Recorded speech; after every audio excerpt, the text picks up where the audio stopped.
Hi, this is Daniel Posney, and this is Shifting Perspectives. This will be about 15-20 minutes at the most of this topic concerning healing old relationship wounds. And my wife reminded me to get a little specific on the title. It's not necessarily love relationship, it's really any relationship. In fact, the ones that I'm going to talk about are not love relationships. And they're not so old. So maybe I should just say healing relationships, relationship wounds. Um, but there's a little bit of a understanding that needs to go before this, I think. And it kind of goes like this. If you've been fighting in your life, like considering your relationships with people that you don't like that person, you have some judgment about that person, and you're standing in this, well, this is the way I feel about it, and that's the way it is. If you're fighting for anything but love, you're being controlled. And that doesn't feel good. And you're being controlled by your own mind. So think about these two things, that your heart is so open and so agreeable to anything that's love, and actually to anything. That's your soul, if you will, your spirit. And then comes the mind. The mind has these judgments and has these ideas and these thoughts and these whispers in your ear. And that's the one that's controlling you. So as I'm talking, just check in with that to see if there's some kind of resistance that you don't want to, nope, I'm not going to do that with this person kind of thing. And that's totally fine. And I get it. And before today, I wasn't really ready for myself to go there. So it comes or it doesn't come, or it comes whenever you're ready. And I just wasn't ready. And I was okay with that. I was okay with not being ready to really look at it. And it's kind of like, I want to just give myself that, even though it wasn't love, and even though it didn't serve me, I just still wanted to kind of just hold my position there and say, I know, but this is how I want to be for a little bit. But I knew at some point I was going to be ready to start looking at it. So the background is that there are three men in town that I have some issue with. And there's some amazing men here, and these are actually amazing men, but I've had some kind of a disagreement with them, or some issue with them, or some fallout with them. And I was very okay with just allowing them to be on one side of the town, I'm on the other side of the town, and we don't talk, we don't really do anything, and that's okay. Because how I was seeing them was that they were out of integrity, and I just didn't want to hang out with that. So as much as that was right, I was use my discernment, and there are some people that are out of integrity, and you just kind of, you go your own way. But it didn't really help me. It didn't really help heal what was inside of me. And I realized that, without the forgiveness, without the real looking at the reality of it, I was hurting myself. And yeah, I could say that, no, I was loving myself by keeping myself away. Yeah, to a certain extent. But then after a while, if it's still needling at you, and it's still kind of poking at you, even if you say it's not, it's still there. If you have any emotional resistance to this person, it's affecting you. And if it's any different than what would happen when you died, then it's affecting you. So I realized that it was affecting me. And, I did think about going to these people and having a conversation. But I don't think that that's necessary. I think that if I do it in a way that keeps my ego out of the way and their ego out of the way, then I do a lot more clearing this way. So here's what I did. I got the three guys that, I had issue with. And I wanted to write down exactly what my thoughts were about them. Just no holds barred, just name calling and the whole thing. So here's what I came up with. So first of all, they all three have like a holier than thou position, at least. So this is my perception, and I'm just going to lay it out there. They have a holier than thou feeling of position and not of humble teacher. Person number one is a poser. He's not in integrity.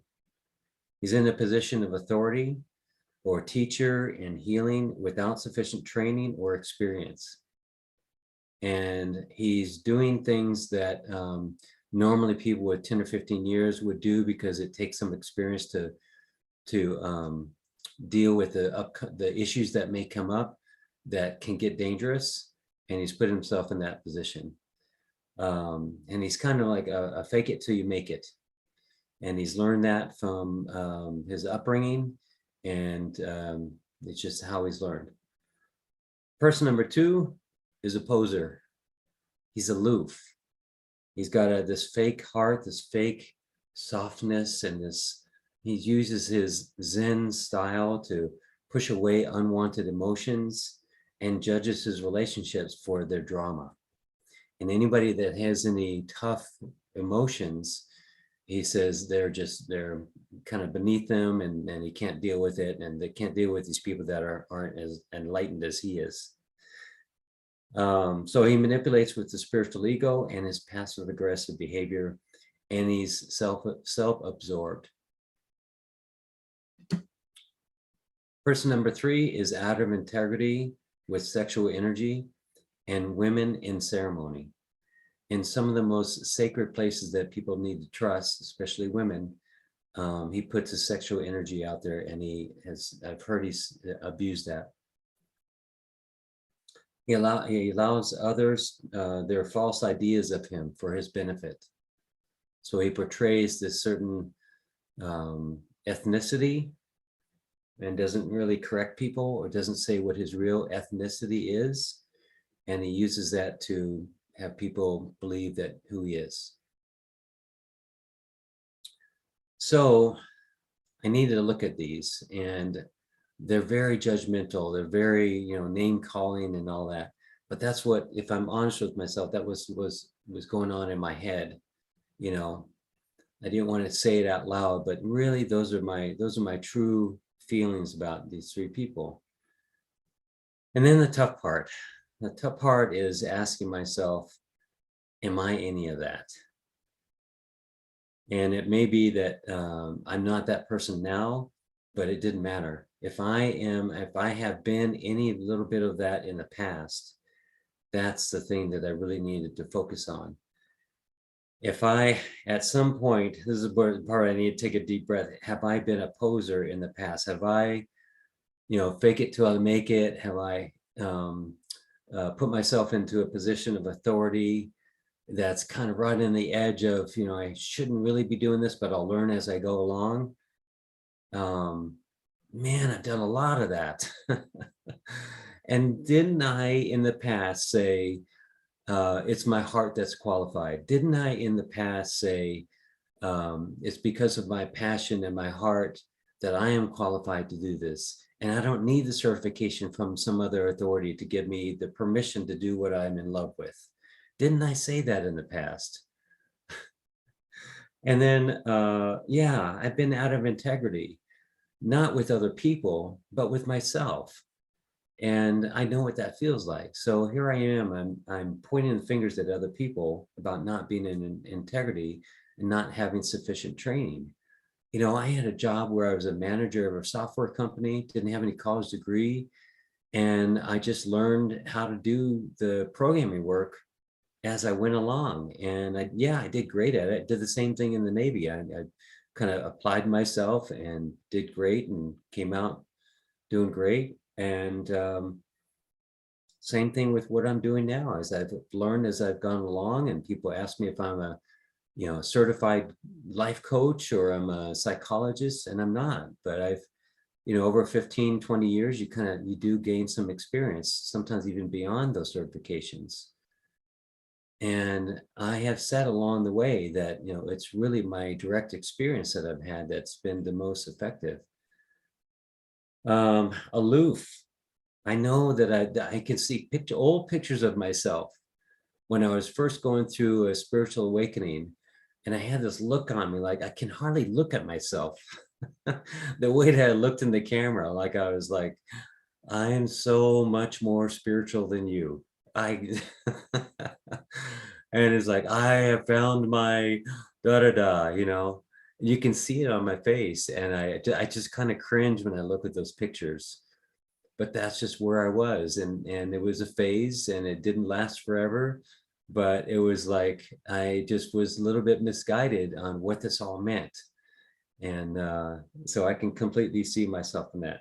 The fake heart and the fake softness, I was totally into that thing, believing that if I presented this zen, I am so peaceful softness and speak very softly, that I would be portrayed as someone that real, oh my gosh, that guy is so whatever.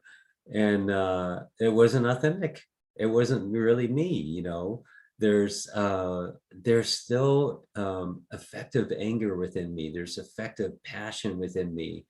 There's stuff that's not soft, and it gets kind of hard sometimes, but that's me authentically. And although I really want to be soft and zen and, you know, say that that's where I've come to, that's not my ultimate goal. It's not really who I am. It's part of me, but not all of me. Um, Manipulates with spiritual ego and passive aggressive behavior. I've done that. And, you know, a lot of these things that I've noticed about these other guys, sexual energy and women in ceremony, not so much, but still, I know that my sexual energy kind of leaked out a couple times. And yeah, I can read through these and say, yeah, it's not who I am now, but really, I guess the main point have I forgiven myself for those times? And if I'm judging other people, other men mostly, of being these ways that I once was, if I'm still judging them, I still have some emotion about, you know, having an issue with them, then I probably haven't forgiven myself. I probably haven't had a conversation like this that needs to be had and said, okay, you were that way too. All those little issues that you have about these guys, you've kind of been that way, but you're expecting them to be some way that you yourself couldn't be without just some little bit more time, a little bit more experience, a little bit more humility, a little bit more seeing yourself and going, holy shit, look what you've become. Come on, get all to yourself, you know, stop coming out of your, you know, come out of your spiritual ego and stop coming out of your this kind of fake spiritual presence or something. So I feel a lot of release. I feel a lot of, it's not just letting them be released from my judgments, but allowing myself to be released from the judgments. Like, you know, this idea that I had to show up so perfectly all the time, and no one could see the kinks in my armor, or because no one can see me have a beer or something. And man, that's a hard way to be spiritually perfect all the time. And I'm still not it, and I kind of enjoy that. I kind of enjoy finally being me, finally allowing myself to be me. And it goes closer and closer to who I was as a kid. You know, when I was a kid, I was probably spiritual without knowing it, but I was more authentic. I was more loving and open and sensitive and exploratory and adventurous. And, you know, just coming back to that is really who I really am. So these people that I've judged, you know, bless them, they've helped me to see myself. If I didn't have them as a reflection, maybe I wouldn't be able to get to a deeper place of self-love. So again, the process is just pick out some people that you have some issue with, that you know, say, you know, this person is this, you know, they're out of integrity, or you judge them for something. Write down all the stuff and just name call them and say all the things that you honestly think about them and more. Just let it kind of go. And then look through that list of all the things and check off the ones that you are still, or that you have and have been in the past. And then the next step is just forgive yourself, because you were there, now you're here, you're in a different place, hopefully. If you're not, then they're reflecting something that you could work on, so only for the purpose of loving yourself more. So you're great as you are, you're enough as you are, where you are right now, but where you're headed, you're not enough. Where you're headed with the next version of yourself, you're not enough right now to be there. But it's in loving yourself and releasing these things and seeing the reflection from these other people. They're all helping you. They're all helping you to reflect back those parts of yourself that you judge. And again, this is old Toltec wisdom, old beyond Aztec and Mayan civilization. There was a Toltecs, and they would say the similar thing. What you judge about another person is what you judge and don't love about yourself. And you push that aside and you spend your time seeing that reflected in other people and judging that in other people. So for me, this was a really good exercise. And I wrote down a little thing underneath each little paragraph of each one of these guys. And I had to write, I have done this in the past. And I thought, I come to one, I said, no, I haven't. And no, yes, I have. Or some version of it. It doesn't have to be the same exact reflection, but if it has an element of that energy, you got to kind of write down, I have done that in the past. But once you do, there's this like a revelation of liberation that goes, okay, I can allow myself that I can see that I've done that. I'm working on it, or I've worked on it, and I've healed that. Now that's not where I am now, but I've let that go, and I've definitely healed and integrated that in my life. So that's it. That's what I wanted to talk about this morning. I hope this helps, and whatever judgment that you may have with someone, either living or not living, doesn't have to be loving relationship, doesn't have to be alive or not alive, just people that you still have some sort of an issue with. If you have some emotion around it, then there's something behind that. So thank you, love you, bless you, and talk to you next time.